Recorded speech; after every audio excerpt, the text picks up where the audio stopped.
Well guys, Christmas Eve is upon us, and that means so is Christmas Day. The time of year where we get together with family and friends, eat together, try to avoid carolers, and of course, get a bunch of junk we desire really badly.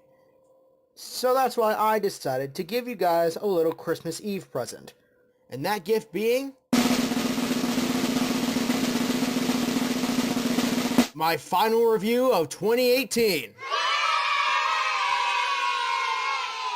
And how better to finish off this year of reviews than by reviewing the film I have been waiting for forever. The film being, of course, Bumblebee, directed by Travis Knight and stars Haley Stenfield, John Cena, Angela Bassett, Justin Theroux, and Jorge Lindenberg Jr., and was going to be a prequel spin-off to the live-action Michael Bay-directed Transformers movie from 2007, but has been reworked and reshot to instead be a full franchise resetting reboot. And tells the story of the famed Autobot underdog Bumblebee as he lands on Earth under orders from Autobot leader Optimus Prime, once again voiced by Peter Cullen. And he meets a young girl named Charlie Watson, played by Stenfield.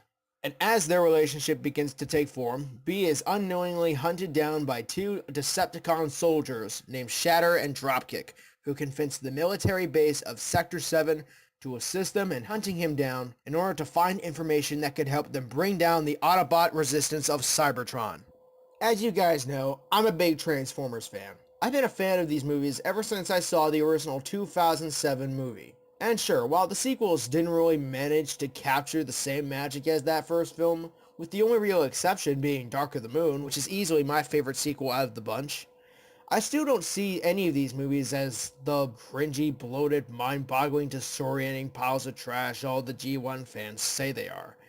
I just think that the first and third one are the only ones that are like full-on great. The other films I just think are okay, or at the very least, still enjoyable. And while I am disappointed by the fact that they removed this film from the original movieverse canon, I was still really looking forward to it. Especially since it's the first live-action Transformers movie to not be directed by Michael Bay. Instead, it's being directed by the director of Kubo and the Two Strings, Travis Knight.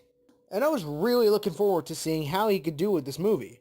And I can safely say that Bumblebee is definitely one of the best examples of a reboot I've seen in recent years.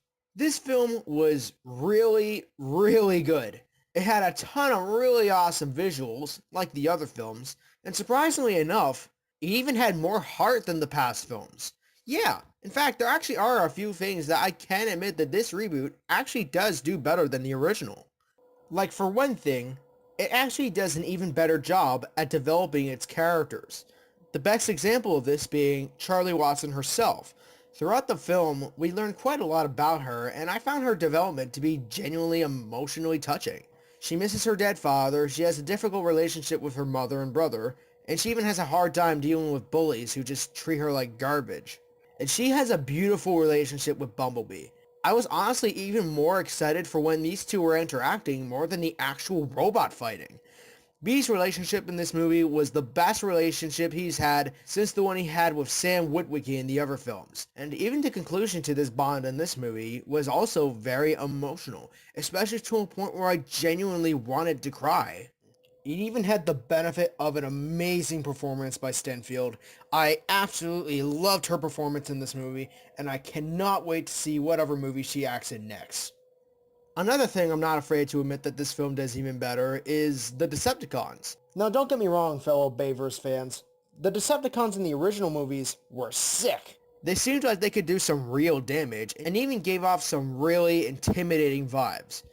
In this movie, while Shatter and Dropkick aren't necessarily intimidating per se, they definitely had a lot more personality than the other films. They laid out some good planning whenever they were trying to hunt down Bumblebee, and they were also good at fighting, something that the Decepticons in the older movies started lacking when 4 and 5 came along. Shatter and Dropkick are two of the best movie Decepticons since Starscream and Megatron, and I absolutely cannot wait to buy their Studio Series figures. The action is pretty much exactly what I expected. It's awesome. Although I will admit, it is animated and filmed in a way that is admittingly more competent than the other movies. In the other films, the action was always pretty quick and exciting, although I can admit they did kind of lean a little bit too much into slow motion sometimes. Here, the action definitely feels a bit more fluid. And I actually do consider this some of my favorite action in a Transformers movie thus far. My favorite fight in the whole movie would have to be the final fight at the tower between Bumblebee, Shatter, and Dropkick. The fighting in the scene reminded me of Captain America Civil War. It was really intense and even gave me goosebumps. It is my second favorite fight in a Transformers movie since the forest battle in Revenge of the Fallen. It was amazing. As for issues with the film, I do have a few. However, there's this one in particular that makes the other couple issues I have seem completely irrelevant to talk about in comparison, because this one really boggles my mind. And just hear me out.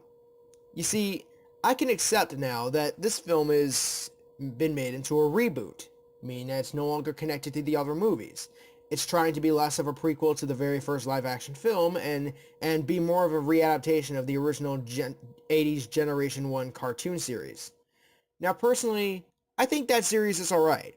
The reason I say just that is because, well, you see, I wasn't born in the 80s or 90s, which I'm sure you guys know very clearly if you've ever seen any video that has my face in it, or even follow my Instagram. But anyways, I can't help but find that show a bit cheesy. And that's mostly due to the fact that I'm mostly more into the modern and realistic stuff like the original movieverse, which I'm sure any child born in my generation would as well. But anyways, there's something about this film that I just can't help but find very confusing about how this film was made to be a reboot. Because you see, even though they disconnected it from the original movie, there are still certain things in it that it very well would connect it to the original first movie. Like the military that the Decepticons used to hunt down Bumblebee, or B-127, is called Sector 7, who are housing a frozen Megatron, and of course, the Allspark. And the ending of the film as well also has a moment in it that would lead very directly into the first movie.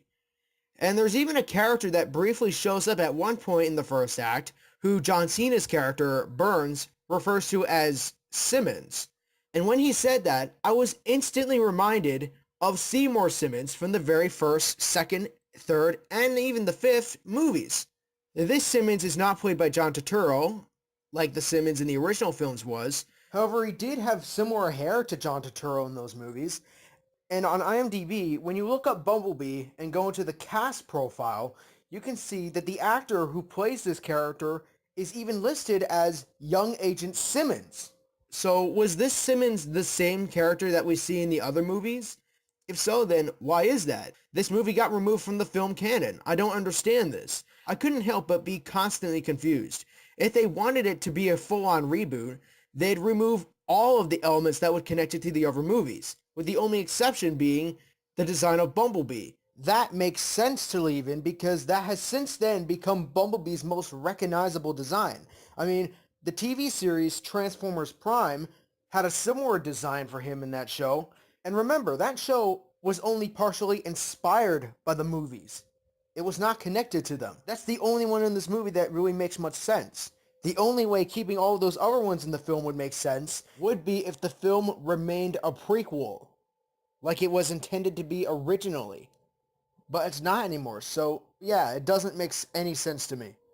But yeah, besides that endless amount of confusion, I really did love Bumblebee a lot. It was a very emotional, exciting thrill ride, and seeing as this film is now paving the way for its own series of sequels, I actually do look forward to seeing what this rebooted version of the unforgettable journey can accomplish. As I'm sure that this new series will not only satisfy G1 fans, but also Bay fans as well. I'm going to give Bumblebee an 8 out of 10. This was definitely the third best Transformers movie out of all of them. Although even though it did do some things better than the original films, I still do kind of prefer the original movie as well as the third over it. I mean, come on, RoboCop fans did admit about one thing that the reboot of that film did better than the original, but even then, they admitted that it wasn't as good as the original. But yeah, I still really did love this movie overall, and I highly recommend it for both J1 fans and Bay fans. Anyways, this was my final review of 2018. I cannot wait to bring you guys even more reviews next year, as there are some sure to be incredible stuff coming out in 2019. Glass, How to Train Your Dragon 3, Shazam, Godzilla King of the Monsters, Avengers Endgame, Toy Story 4, Star Wars Episode 9, and many other things. And I cannot wait to bring you guys more of these next year. Well, I hope you enjoyed this last review.